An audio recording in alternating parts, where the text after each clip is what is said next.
ሕይወትን የምናገኘው ከእርሱ ነው። ሕይወታችን እርሱ ነው። ሞገሳችን እርሱ ነው። ክብራችን እሱ ነው። ታላቅነታችን እሱ ነው። እውቀታችን እሱ ነው። ሀብታችን እርሱ ነው። ዝናችን እርሱ ነው። ከእርሱ ውጪ ዝና፣ ከእርሱ ውጪ እውቀት ባዶ ነው። ክርስቲያኖች እግዚአብሔርን እየፈራን ስንንቀሳቀስ እውቀታችን በተግባር ይለወጣል። እግዚአብሔር አዋቂ ነው ስንል እውቀታችን ይጨመራል። የእኛ ጥረት እነሆ በተግባር ይለወጣል። ቅዱስ መጽሐፍ እንደሚነግረን የልብ መዘጋጀት ከሰው የምላስ መልስ ግን ከእግዚአብሔር ዘንድ ናት ይላል መጽሐፍ። በልባችን ምን ያክል ተዘጋጅተን ነው ወደ እግዚአብሔር ቤት የምንመጣው?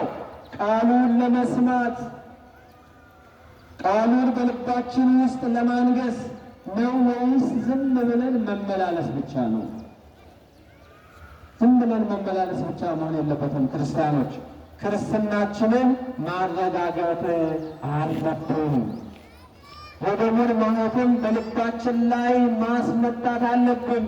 የደሙ ማኅተም ደግሞ የክርስቶስ ሥጋና ደም ነው። ክርስቲያኖች ይህንን ወደ እርሱ ስንቀርብ እናገኘዋለን።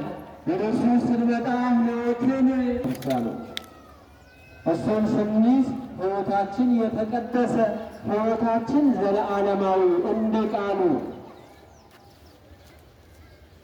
ሥጋዬን የበላ ደሜን የጠጣ የዘላለም ሕይወት አለው ቢሞት እንኳን ይላል።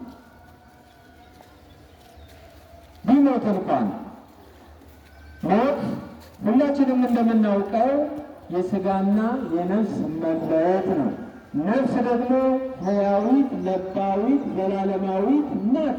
ከእግዚአብሔር የተነሳ ወደ አምላኳ ወደ ጌታዋ